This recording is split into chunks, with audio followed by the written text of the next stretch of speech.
معصومين الأجمعين خصوصا على سيدنا غوث الأعظم على جده نبينا عليه الصلاة والسلام মুআজ্জাজ সামিন কিরাম, আলোচনার শুরুতেই আমি আমার আকা মাওলাদ এবং তার পূর্বপুরুষ আল আওলাদ আহলে বাইত কিবলা ও কাবা তাদের প্রত্যেকেরই কদম জগলে ভক্তিপূর্ণ কদম বেশি সিজদা সালাম আরজ করত। আজকে পবিত্র শাবান মাস প্রায় শেষের দিক, তো আজকের এই মহিমান্বিত জুম্মার নামাজ পড়ার নিমিত্তে যে সকল মুসল্লি কিরাম হাজির হয়েছেন, খাস করে আঞ্জুমানে কাদেরিয়া সাইটাগোলা শাখা কমিটির সভাপতি সহ সকল সদস্যবৃন্দ, আমার পীর ভাই বোনেরা এবং লাইভ টেলিকাস্টের মধ্যে যে সকল শ্রোতাবিন্দু আজকের আলোচনা শ্রবণ করছেন, সবার প্রতি আমার আন্তরিক সালাম, শুভেচ্ছা, মুবারকবাদ, অভিনন্দন। আসসালামু আলাইকুম ওয়া রাহমাতুল্লাহি ওয়া বারাকাতুহু।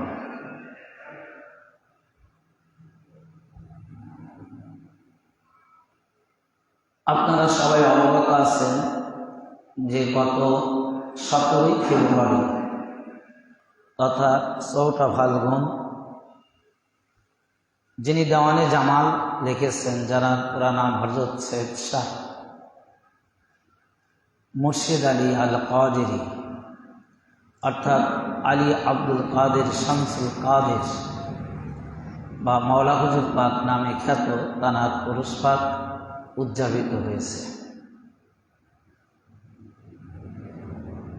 আউলিয়া কেরামদের আলোচনা, আউলিয়া কেরামদের তাজকিরা করা, এটা খুবই একটি গুরুত্বপূর্ণ ইবাদত, গুরুত্বপূর্ণ বিষয়। তো আমি আজকে এই জুম্মাতেও যদি আমার মালিক মাওলা তিনি আমার উপর দয়া করেন, রহম করেন, করুণা করেন, তো আমি আউলিয়া কেরামদের শান আলোচনা করার চেষ্টা করব। তার মধ্যে একটি হাদিস, যে অলি কারা, অলি তো চিনতে হবে আগে, কারণ অলি যদি আমরা না চিনি তাহলে আমরা অলির দরবারে যাব কিভাবে? আর অলির দরবারে আমরা অবশ্যই আমাদের যেতে হবে এবং অলিরা হচ্ছে আধ্যাত্মিক রুহানি ফায়েজদানের মূল কেন্দ্রবিন্দু। তো সেই জন্য যে অলিকে, কোন অলির দরবারে আমাদের যেতে হবে, এই হাদিসখানা আমি কয়েকটি কিতাব থেকে নেওয়া হয়েছে, যে হাদিসখানায় অলির পরিচয় বা অলিকে, এই বিষয়ে বেশ কিছু কিতাব থেকে এই হাদিসখানা নেওয়া হয়েছে। ইমাম ইবনে মুবারক আজ-জুহিদ ওয়ারা রাকাইক হাদিস নং 217, মুসনাদ বাজ্জার হাদিস নং 5034, ইমাম দুলাবি আল কুনা ওয়াল আসামা হাদিস নং 450, তাফসিরে রুহুল মাআনি 11তম খণ্ডের 194 পৃষ্ঠা, ইমাম নাসাই সুনানে কুবরা হাদিস নং 11171, ইমাম সিউতি জামিউল আহাদিস 3য় খণ্ড 303 পৃষ্ঠা, ইমাম হাকিম তিরমিজি তার নাওয়াদিরুল উসুল কিতাবের 2য় খণ্ড পৃষ্ঠা 450, তাফসিরে আবু সাউদ 3য় খণ্ড 517 পৃষ্ঠা, ইমাম তাবারানি তার কাবিরে 12তম খণ্ড 13 পৃষ্ঠা ইমাম ইবনে আবিদ দুনিয়া তার আউলিয়া গ্রন্থে হাদিস নং 16 মুসনাদ আহমদ 6ষ্ঠ খণ্ড 459 পৃষ্ঠা তাফসিরে মাআলিমুত তানজিল 3য় খণ্ড পৃষ্ঠা 99 ইমাম আবু নাঈম তার হিলিয়া গ্রন্থে 7ম খণ্ডে 231 পৃষ্ঠা তাফসিরে তাবারি শরীফ 11তম খণ্ডে 145 পৃষ্ঠা ইমাম হিন্দি কানজুল উম্মাল 1ম খণ্ড 214 পৃষ্ঠা। এতগুলো কিতাব থেকে এই অলি চেনার যে অলিকে আমরা কার শরণে গেলে প্রকৃত আধ্যাত্মিক রোহানির ফায়েজ লাভ করতে পারব, সেই অলির পরিচয় চেনার শানে হুজুর পাক সাল্লাল্লাহু আলাইহি সাল্লাম হাদিস শরীফ বর্ণনা করছেন। এই হাদিসের রাবি হযরত ইবনে আব্বাস, তিনি রাসূল পাক হইতে বর্ণনা করেন যে কোনো এক ব্যক্তি ক্বালা রাজুলুন ইয়া রাসূলুল্লাহ, কোনো এক ব্যক্তি জিজ্ঞাসা করলো হে আল্লাহ রাসূল, মান আউলিয়া আল্লাহ, আল্লাহর ওলি কে? ক্বালা লাযিনা ইযা রুইয়া যিকরিল্লাহি তাআলা। তো হুজুর পাক সাল্লাল্লাহু আলাইহি সাল্লাম তখন উত্তর দিলেন যে আল্লাহর ওলি তিনি রুইয়া যিকরিল্লাহি তাআলা, যখন তাকে দেখলে তাকেই তুমি আল্লাহর ওলি মনে করবে, তিনিই পরিচিত আল্লাহর ওলি হবে, যাকে তুমি দেখলে আল্লাহর কথা স্মরণ হয়ে যাবে। তাহলে অলির পরিচয় যে সবাই যে অলি তা কিন্তু নয়, সব অলির দরবারে যে যেতে হবে এটারও কোনো দলিল নেই, কিন্তু অলির দরবারে যেতে হবে সেই অলির দরবারে যে রাসূল পাক সাল্লাল্লাহু আলাইহি সাল্লাম অলির আলামত বর্ণনা করতেছেন। হুজুর পাক সাল্লাল্লাহু আলাইহি সাল্লাম অলি চেনার আলামত তিনি বর্ণনা করলেন যে ওই ব্যক্তি আল্লাহর অলি, যাকে দেখলে আল্লাহর কথা স্মরণ হয়ে যাবে।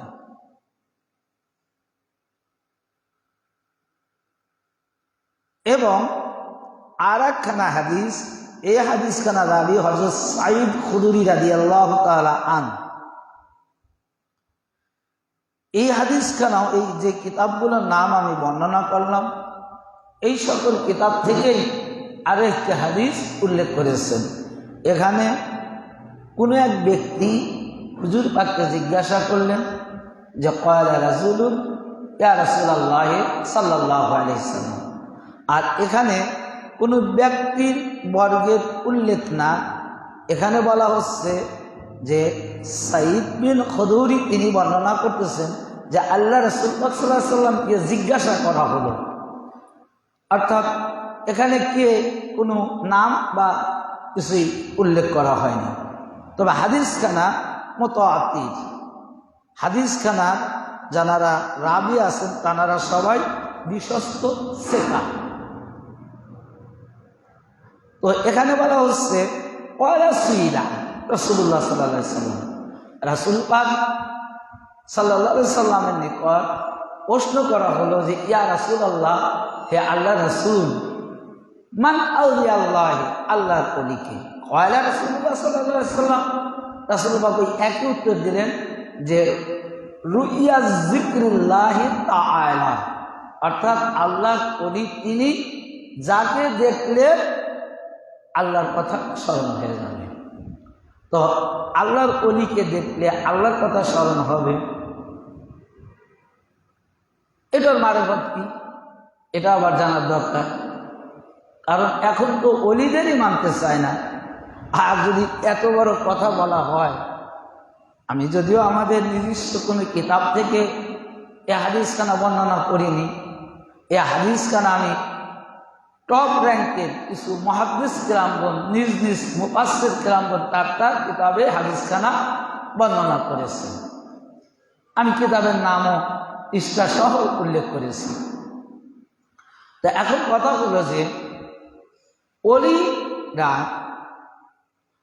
দেখলে আল্লাহর কথা স্মরণ হবে কেন?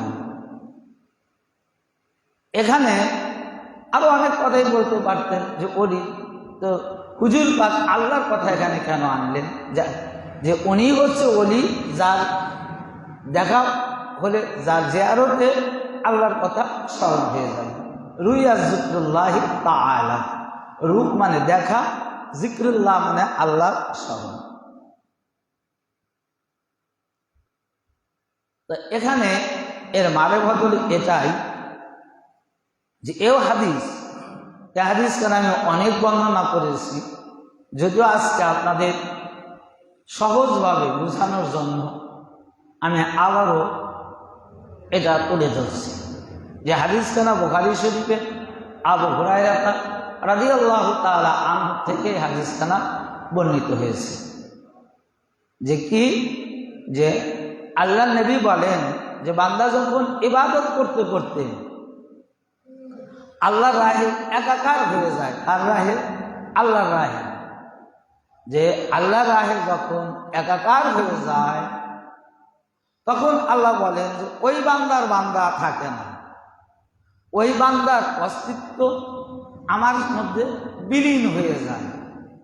এমনভাবে বিলীন হয়ে যায় যে আমার হাত ওই বান্দার হাত আমার হাত হয়ে যায়, ওই বান্দার নাক আমার নাক শিকা হয়ে যায়। এক কথা, ওই বান্দার সকল অঙ্গ প্রত্যঙ্গ আমার সাথে কি একাকার হয়ে যায়। এ বুখারী শরীফের হাদিস। তো এখন আপনারা সহজেই বুঝতে পারবেন যে এই যে রাসূল পাক সাল্লাল্লাহু আলাইহি সাল্লাম তিনি হাদিসের নবাবীর মধ্যে উল্লেখ করলেন, তার হাদিস দ্বারা আমরা জানতে পারলাম যে ওলি হচ্ছে তিনি যাকে দেখলে আল্লাহর কথা স্মরণ হয়। তো এই কারণেই হুজুর পাক এই কথাটা বললেন যে সে ওলি হতে পারে না, ওলি হতে গেলে সাধনার দরকার আছে, ইবাদতের দরকার আছে, মুশাহেদার দরকার আছে, মুরাকাবার দরকার আছে। কঠোর পরিশ্রম করতে করতে আল্লাহর ধ্যান মগ্নে নিয়োজিত নিজের দেহ মন দুনিয়ার সমস্ত কিছু যখন আল্লাহর রাহে উৎসর্গ করে দেয় তখন উনি আল্লাহর রাহে বিলীন হয়ে যায়। তো যখন কোনো ব্যক্তি আল্লাহর ওলিরা আল্লাহর রাহে যখন বিলীন হয়ে যাবে, আল্লাহর সাথে যখন একাকার হয়ে যাবে, তো এই কারণেই ওই ওলিকে, যে ওলি আল্লাহর রাহে একাকার হয়ে যায় তাকে দেখলে আল্লাহর কথা স্মরণ হবে, কারণ যে আল্লাহর সাথে আল্লাহর ওলি একাকার হয়ে থাকে। আমি বুঝাইতে পারছি কিনা আপনাদের? যে কারণ হলো যে যার সাথে যে একাকার হয়ে যায়, আল্লাহর সাথে, আল্লাহর নবী বলতেছেন যে আল্লাহর ওলিরা ইবাদত করতে করতে আল্লাহর রাহে একাকার হয়ে যায়। তা যেহেতু আল্লাহর রাহে যে একাকার হয়ে যাবে, তাহলে তাকে দেখতে তো আল্লাহর কথা স্মরণ হবে, কারণ সেটা আল্লাহর সাথে একাকার। তো আল্লাহর সাথে একাকার হয়ে যাওয়ার কারণে হুজুর পাক সাল্লাল্লাহু আলাইহি সাল্লাম তিনি তো জানেন যে আমার উম্মতের মধ্যে আল্লাহর ধ্যান মগ্ন করতে করতে তারা আল্লাহর সাথে একাকার হয়ে যাবে, আর তাদের চেহারার মধ্যে আল্লাহর চেহারা ফুটে উঠবে। এই কারণে হুজুর পাক তিনি বললেন যে রুইয়া জিক্রুল্লাহ, অর্থাৎ আল্লাহর ওলি তিনি যাকে দেখলে আল্লাহর কথা স্মরণ হয়ে যাবে, কারণ যিনি আল্লাহর সাথে একাকার হন তাকে দেখলেই আল্লাহর কথা স্মরণ হয়ে যায়। যার কারণে হুজুর পাক এই কথাটা বললেন। রাসূল পাক তো কখনো মিথ্যা বলে না, তিনি যেটা বলেন নিরেট সত্য কথা বলেন। তো এই হলো ওলির চেনার উপায়, যে যার দরবারে যাবে দুনিয়ার কোনো খেয়াল থাকবে না, শুধু দেখার জন্য কি থাকবে, মন উতালা থাকবে। একবার দেখবেন আবার দেখতে মন চাবে, আবার দেখবেন আবার মন চাবে। তো মাওলা হুজুর পাক ওই আল্লাহর ওলি ছিলেন যিনি মাদারজাত ওলি। তানার আওলাদ পীর মুর্শিদ পাক তিনিও মাদারজাত ওলি। তানার আওলাদ পাক পর্দা হুজুর পাক তিনিও মাদারজাত ওলি। পর্দা হুজুর পাকের আওলাদ পাক আমাদের প্রত্যেকের এই জামানে আমরা যারা আছি, আমাদের শায়েখ, আমাদের পীর মুর্শিদ বড় হুজুর পাক কাওয়াবাতুল্লাহ হযরত সৈয়দ শাহ রশিদ আলী আল কাদেরী, তিনিও পর্দা হুজুর পাকের আওলাদ পাক, মাদারজাত কবি। এবং বর্তমান যিনি গদিনিশিন আছেন, যিনি রাসূল পাকের ডাইরেক্ট 36তম আওলাদ পাক হযরত সৈয়দ শাহ ইয়াসুফ আলী আল কাদেরী, তিনিও মাদারজাত কবি। যার কারণে বর্তমান হুজুর পাককে তানার মুরিদানেরা, তানার ভক্তরা যত দেখে ততই দেখার স্বাদ মেটে না, আরো দেখতে ইচ্ছে করে। কারণ কি? ওই আল্লাহর জাত থেকে, আল্লাহর নূর থেকে এনারা এসেছে। ওই যে রাসূল পাক হাদিসে বলছেন যে যাকে দেখলে আল্লাহর চেহারা, আল্লাহর কথা স্মরণ হয়ে যায়, তো আল্লাহর কথা যাকে দেখলে স্মরণ হয়ে যাবে, যাকে দেখলে আল্লাহর কথা স্মরণ হয় তিনি ওলি। আর এই কারণে একবার দেখলে তৃষ্ণা মেটে না, বারবার দেখতে মন চায়, কারণ তিনি মাদারজাত ওলি। আল্লাহর যখন তানাকে রূহানি হালাতে আর ওয়ার জগতে ওলি হিসাবে রেখেছিলেন, এবং শুধু মাদারজাত ওলি নয়, আল্লাহর ওয়াহাদানিয়াতের নূর, হুজুর পাক যে নূরের সাথে একাকার ছিলেন, সেই নূরেরই অংশ হুজুর পাক। আর ওই হুজুর পাকের নূরের সাথে গাউস পাক সহ গাউস পাকের যত আল্লাহ পাকে জামানা আসবে, প্রত্যেক নূর পাক ওই নূরের সাথে একাকার ছিলেন।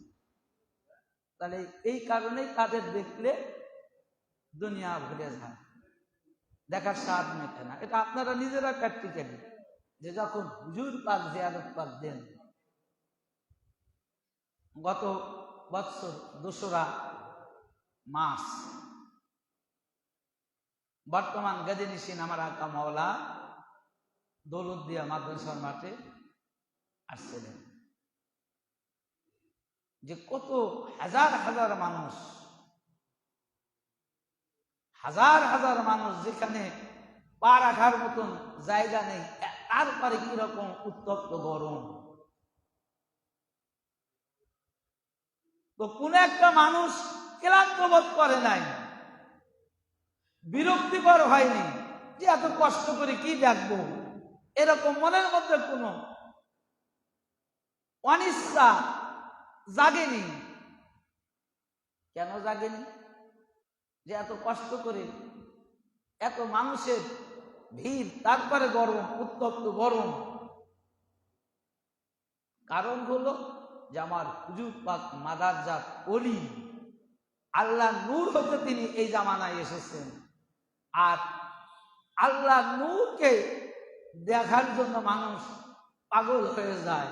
ওই খরা, ওই বৃষ্টি, ওই উত্তপ্ত গরম, কি গ্রীষ্মকাল, কি বর্ষাকাল, কি শরৎকাল, কি শীতকাল, কোনো কিছু ওটা মানুষের কাছে কি কোনো বিরক্তিকর বিষয় হয় না, নিশা থাকে হুজুর পাকে জিয়ারতের জন্য। এটা প্র্যাকটিক্যালি প্রমাণ যে রাসূল পাক যে হাদিস পাক উল্লেখ করলেন, দুইখানা হাদিস আমি বলেছি, একখানা হাদিস আব্দুল্লাহ ইবনে আব্বাস এবং অপর একটি হাদিস সাঈদ বিন খুদরি থেকে, যে এই দুইটা হাদিসের মধ্যে ওলি সিনার যে আলামত রাসূল পাক বললেন যে রুইয়া যিকরিল্লাহি তাআলা, যে ওলি হলো সেই যাকে দেখলে আল্লাহর কথা স্মরণ হয়ে যাবে। তাহলে এখন দেখেন যে হাদিসের সাথে আমাদের বর্তমান জামানার ইমাম তারা জিয়ারত পাক জানারা নিতে যান, কতটা মিল রয়েছে, কতটা হুবহু মিল রয়েছে, কোন রকম অমিল নেই। আর মিল থাকবে এটাই স্বাভাবিক, কারণ হুজুর পাক তো জানেন যে আল্লাহর ওলি কে হবে, হুজুর পাক জানেন যে আল্লাহর ওলি কে হবে, যার কারণে হুজুর পাক এই কথাটা সত্যটাই প্রকাশ করলেন। তো পীর মুর্শিদ পাক কি বলে? পীর মুর্শিদ পাক বলছে, মাওলা হুজুর পাক জানা পুরুষ পাক গত 17 ফেব্রুয়ারি 4টা ফেব্রুয়ারি ফাল্গুনে কত 124তম অনুষ্ঠান উদযাপিত হল। এই যে এনারা আল্লাহর ওলিরা এত নিখুঁত ভাবে গায়েবের খবর কেন দিতে পারেন? মানুষ মারাই যাচ্ছে, আমাদের এমন দিন নাই মানুষ মারা যাচ্ছে না, আবার এমন দিন নাই মানুষ জন্ম নিচ্ছে না, জন্ম হচ্ছে মারাও যাচ্ছে, প্রত্যেক দিন অহরহ এই ঘটনা ঘটছে। আজকে আমার এলাকায় না মারা গেলে আর এক এলাকায় মারা যাচ্ছে, আমার এলাকায় কোনো শিশুর আবির্ভাব না হলে আর এক এলাকায় কি শিশুর আবির্ভাব হচ্ছে। অর্থাৎ মৃত্যু এবং জন্ম এবং মৃত্যু দৈনন্দিন ঘটনা ঘটে যাচ্ছে। কোনো ব্যক্তি এরকম ওসিয়াত করেছে জানো অমুক দিন অতটার সময় অত তারিখ আমি মারা যাব? কেন কেন করতে পারলো না? আজকে যদি আমরা এইগুলো নিয়ে যদি একটু নিজেদের কাছে নিজেরা যদি প্রশ্ন করতাম, যারা আমিও তো মানুষ, আল্লাহর ওলিরাও আমাদের মতো মানুষ হয়ে এসেছে, তো যদি একটু পার্থক্য নির্ণয় করতাম যে আমি মারা যাব কবে, এটা আমার এই জ্ঞান নাই, আমরা বলতে পারি না। বরং কোন ডাক্তার কোন রোগীকে যদি শুধু এইটুকু বলে যে রোগ হয়েছে তোমার আর বাঁচার উপায় নাই, ভালো মন্দ খাও আল্লাহ করো, তাই আমরা বাঁচার জন্য কি উঠে উঠে করি যে কোন জায়গায় গেলে আমি নতুন জীবন ফিরে পাব, সাধ্য উন্নতির চেষ্টা চলা। বাংলাদেশের চিকিৎসা শেষ, বিদেশ যাচ্ছে, কিন্তু যখন সময় হয় তখন আর সে থাকে না, চলে যায়। অথচ আল্লাহর ওলিরা দিন জানে, তারিখ জানে, সময় জানে, কতদিন এই ধরা দামেতে থাকবে তাও জানে, তারপরেও তারা বেঁচে থাকার জন্য কোন চিকিৎসার শরণাপন্ন হন না। কারণ কি?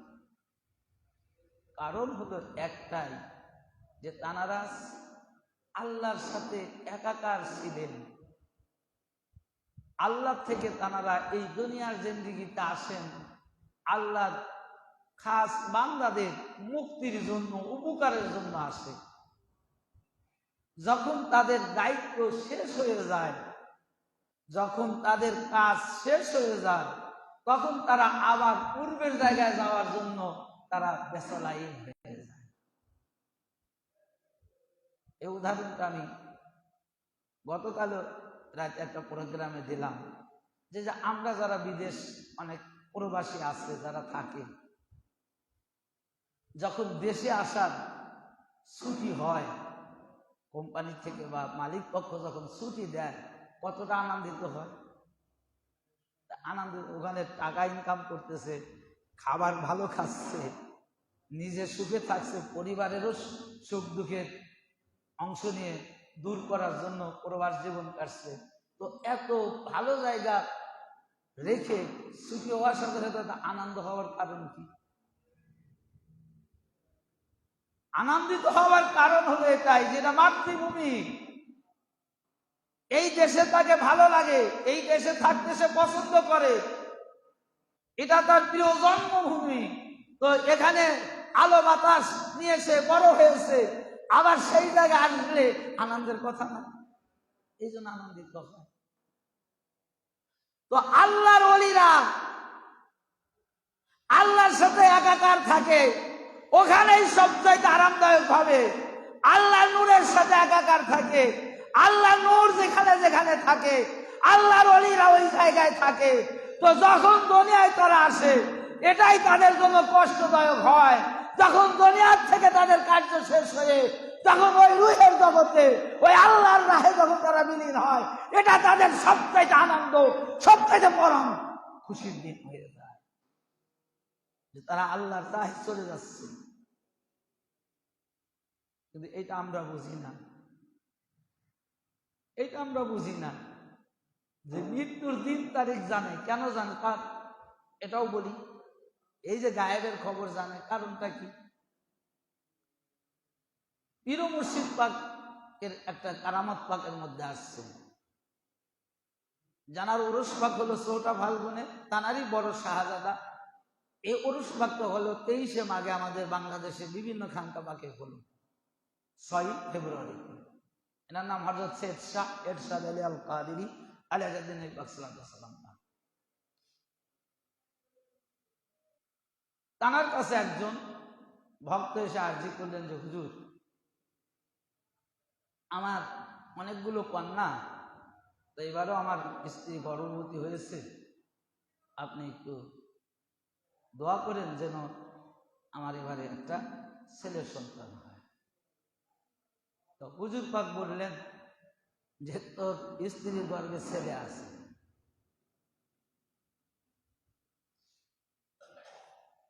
তো এখন হয়তো এত বড় একটা শিরিক কথা বলছে, এটার মধ্যে কি আছে? এখন যদিও বিজ্ঞান আল্ট্রাসোনোগ্রাফ মেশিন আবিষ্কার করার কারণে বলে দিচ্ছে, কিন্তু ছেলে কি মেয়ে কবে হবে সবই কিন্তু বলে দিচ্ছে। আচ্ছা, আপনারা একটা জিনিস আর একটু পরীক্ষা করেন, এই যে আল্ট্রাসোনোগ্রাফ, এটা কোনো মানুষ সৃষ্টি তৈরি করছে না। এই মানুষের সৃষ্টিকর্তা কে? আল্লাহ না? তা আল্লাহর সৃষ্টি মানুষ, সেই মানুষ যদি মেশিন তৈরি করে, আপনার স্ত্রীর গর্ভে কি আছে, আপনার পেটের মধ্যে পিত্তথলিতে কি আছে, আপনার মূত্রথলিতে কি আছে, এটা যদি ওই মেশিন যদি ধরা দিতে পারে, বলে দিতে পারে, তো এটা কিন্তু একজন মানুষের তৈরি করা আবিষ্কৃত একটা যন্ত্র, যে মানুষকে আল্লাহ তাআলা সৃষ্টি করেছে। তো এই মানুষের যদি এত বড় পাওয়ার হয়, তো যারা আল্লাহর সাথে রাহে থাকে তাদের পাওয়ার কিরকম হতে পারে? একটু বিশ্বাস করলেই তো অনেক কিছু শেখা যায় ভাই। এইটা যদি আমরা বিশ্বাস করতাম তাহলে তো অনেক কিছু শিকার হওয়া যায়, যে একজন মানুষকে আল্লাহ তাআলা সৃষ্টি করেছে, সেই সৃষ্টিকারী মানুষ যদি এত কিছু তৈরি করতে পারে, মোবাইল তৈরি করছে, সবচাইতে দ্রুত যানবাহন রকেট তৈরি করছে, কি তৈরি করেন? এখন গরম শুরু হয়ে গেছে, ফ্যান দিয়ে বাতাস নিজেরা আবিষ্কার করে নিচ্ছে, এ সবই তো মানুষের তৈরি। তো মানুষ যদি আল্লাহর সৃষ্টি হয়ে যদি এত কিছু করতে পারে, তো যারা আল্লাহর রাহে একাকার থাকে, যারা আল্লাহ ওয়ালা হয়ে যায়, যাদের হাত আল্লাহর হাত হয়ে যায়, যাদের পা আল্লাহর পা হয়ে যায়, যাদের মস্তিষ্ক আল্লাহর মস্তিষ্ক হয়ে যায়, এক কথা আল্লাহর ওলি পুরা দেহ আল্লাহর সাথে একাকার হয়ে যায়, তো সেই আল্লাহর ওলি কি করে গায়েব না জানতে পারে?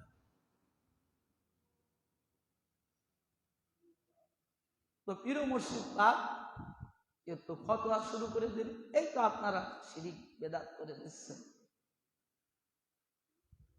আপনারা বেদাত করছেন, শিরিক করছেন। আর একজন মানুষের পেটের মধ্যে কি আছে এটা আপনি বলতে পারেন, আপনি দোয়া করতে পারতেন তার জন্য।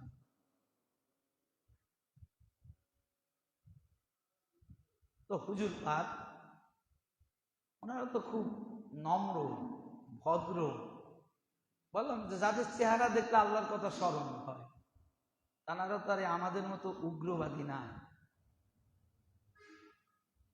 এই জন্য রাসূল পাকের প্রকৃত প্রেমিক সিনার একটা আলামত, সেটা হলো কে নম্র আর কে উগ্রবাদী। রাসূল পাক কি উগ্রবাদী ছিল? রাসূল পাক কি উগ্রবাদের কোনো শিক্ষা দিয়েছে? রাসূল পাক জিহাদ করেছে, এটা সত্য, কিন্তু কখন করছে, কোন হালাতে করছে, এটা তো কেউ আলোচনা করে দেখে না? তো রাসূল পাক উগ্রবাদী না, তিনি রাহমাতুল লিল আলামিন, তিনি রহমত করে আল্লাহ তাআলা তাকে প্রেরণ করেছে। তো তিনি কখনো উগ্রবাদী শিক্ষা দিতে পারে না। তিনি রাহমাতুল লিল আলামিন, যারা দয়ার সাগর, তারা দয়া ছাড়া অন্য কিছু শিক্ষা দিতে পারে না। সুতরাং যারা উগ্রবাদী, এটা মনে করবেন যে ওদের মধ্যে রাসূল পাকের কোনো আদর্শ নেই, ওদের মধ্যে রাসূল পাকের প্রেম নাই, রাসূল পাকের ভালোবাসা নাই। যদি রাসূল পাকের ভালোবাসা থাকতো, রাসূল পাকের প্রেম থাকতো, তাহলে উগ্রবাদী হতো না, তাহলে নম্র হতো, ভদ্র হতো। এটা সত্যকার কথা, প্র্যাকটিক্যালি কথা। হুজুর পাক রহমত। তো এই কারণে পীর মুর্শিদ পাক সেই রহমতেরই আওলাদ পাক, রাসূল পাকের আওলাদ, ইনিও রহমত। তানারা উগ্রবাদী শিক্ষা দেন না, তানারা মানুষকে হিদায়াতের ছায়াতলে আনেন, কারামত পাক দেখান, আগে বুঝান, তারপর যদি না বোঝে প্র্যাকটিক্যালি দেখান, তারপর যদি না বোঝে তখন অলৌকিক কারামত, খোদাই শক্তি দ্বারা, এটাও তানারা তখন দেখান। শেষ ধাপ এটাও তানারা দেখান যে তবু মানুষ হিদায়াতের রাস্তায় আসে, কিন্তু উগ্রবাদী হয় না। তো পীর মুর্শিদ পাক রাস্তা দিয়ে, স্টেশন দিয়ে হাঁটাচলা করছেন। স্টেশনের গায়ে লেখা আছে নো অ্যাডমিশন, সাধারণ জনগণের, সর্বসাধারণের প্রবেশ কি নিষেধ। তো পীর মুর্শিদ পাক এখন ওই মাওলানাকে বলতেছেন যে ভাই, আমি একটা কথা বললাম, আপনি শিরিক বেদাত বললেন, আচ্ছা এই যে যে স্টেশনের গায়ে লেখা, এটা কি? বলে নো অ্যাডমিশন, সাধারণ জনসাধারণের, সর্বসাধারণের প্রবেশ বিনা অনুমতিতে নিষেধ। বলে তাহলে ওই যে ভিতরে লোকগুলো আছে কেন? যদি সাধারণ লোকজনের প্রবেশই নিষেধ হয়, তো ভিতরের লোকগুলাকে, ওনারা তো মানুষই তো দেখছি, অন্য কিছু তো দেখছি না, তা ওনারা ঢুকছে কেন? তখন মাওলানা সাহেব বলতেছে ওনারা অফিসিয়াল লোক। ও অফিসিয়াল লোক ঢুকতে পারে কেন? যে অফিসের কাজকর্ম করার জন্য তারা ঢুকবে। তো পীর মুর্শিদ পাক তখন বলতেছেন, যদি অফিসের লোকজন অফিসে ঢুকতে কোনো অনুমতি না লাগে, অফিসের কাজকর্মের জন্য যদি অফিসের লোকজন অফিসে ঢুকতে পারে, তো আমি খোদ আল্লাহর অফিসের লোক, আমি আল্লাহর অফিসে কাজকর্ম করার জন্য আমার আল্লাহর কাছে ঢুকতে কোনো পারমিশনের প্রয়োজন হয় না। আল্লাহ কিয়ামত পর্যন্ত কি করবে আমি এটা জানি, আর আমার জন্য বলা এটা জায়েজ, আমার জন্য গায়েব বলা জায়েজ, তোমার জন্য জায়েজ নয়। আমি আল্লাহ অফিসিয়াল লোক। আরে ওই ব্যক্তির স্ত্রীর গর্ভে যে এবার সন্তান হবে, ওটা আমি রূহের জগতে জানি। যখন আল্লাহ এক এক করে সকল কিছু সৃষ্টি করছে, আমার সামনে আমি সবকিছু দেখেছি, তা আমি জানবো না তুমি জানবে? আজকে এখানে আমি আলোচনা করতেছি, এখানে আমি ওয়াজ করছি, যারা আপনারা এখানে উপস্থিত আছেন, সচক্ষে দেখছেন আমি ওয়াজ করছি না কি করছি, কি কোন হালাতে আছি, আপনারাই তো দেখছেন। তা আপনারা দেখে যেটা জানবেন, ওই একজন বাইরের থেকে কি ওইটা জানতে পারবে? শোনা ব্যক্তি কি ওই রকম জানতে পারবে? কারণ আপনারা এখানে উপস্থিত রয়েছেন, দেখতেছেন সশরীরে। তো আল্লাহর ওলিরা আল্লাহর সাথে একাকার থাকে, আল্লাহর ওলিরা আল্লাহর সাথে একাকার থাকে। তো রূহের জগতে আল্লাহর ওলিরা আল্লাহর সাথে একাকার। আল্লাহ কিয়ামত পর্যন্ত যা যা সৃষ্টি করবে, যে প্ল্যান করেছে, যে প্রোগ্রাম করেছে, সমস্ত কিছু আল্লাহর ওলিরা স্বচক্ষে আল্লাহর ওই আল্লাহর সাথে একাকার থেকে, ওখানে থেকে তারা স্বচক্ষে দেখেছে, যার কারণে তারা বলতে পারে গায়েবের খবর, এমনি এমনি বলতে পারে না। আসলে আমরা ওলিদের মর্যাদাই বুঝি না, তার কি বলবো। যার কারণে দেখেন আল্লাহ ওলিদের মর্যাদা দিলেন কি, আল্লাহ তাআলা বললেন যে কি, যে ওয়ালা তাকুলু লিমান ইউকতালু ফি সাবিলিল্লাহি আমওয়াতুন বাল আহয়াউন ওয়ালাকিন লা তাশকুরুন। এই কুরআন যে সাবধান, তোমরা যখন যারা আল্লাহর রাস্তায় শহীদ হয় তাদেরকে তোমরা মৃত্যু বড় বলো না, কারণ তানারা মৃত্যু নয়, তানারা জীবিত। বাল আহইয়াউন, বরং তারা জীবিত। ওয়ালাকিন লা তাশকুরুন, এটা তোমরা বুঝতে পারো না, তোমাদের ওই জ্ঞান নাই যে আল্লাহর ওলিরা কি। শুধু নিষেধ করে দিলেন যে তোমরা মৃত্যু বলো না। ওয়ালা তাকুলু লিমান ইউকতালু ফী সাবিলিল্লাহ, তো আল্লাহর রাস্তায় যারা শহীদ হয়ে যদি অলিপ্ত হতে পারে, তারা যদি মারা না যায়, তারা যদি জীবিত থাকে, তো যারা আল্লাহর রাহে, আল্লাহর ইবাদত করতে করতে আল্লাহর রাহে একাকার হয়ে যায়, তারা কিভাবে মৃত্যুবরণ করবে ভাই? আলা ইন্না আউলিয়াল্লাহি লা খাউফুন আলাইহিম ওয়ালা হুম ইয়াহজানুন, সাবধান, তোমরা আল্লাহর ওলিদের ব্যাপারে কোনো বাড়াবাড়ি করো না। আল্লাহর ওলির দরবারে যখন যাবে তখন সাবধানতার সাথে উপস্থিত থাকবে। আজকে যদি কোনো প্রধানমন্ত্রীর পিএস এর সাথে যদি খারাপ কথা কন,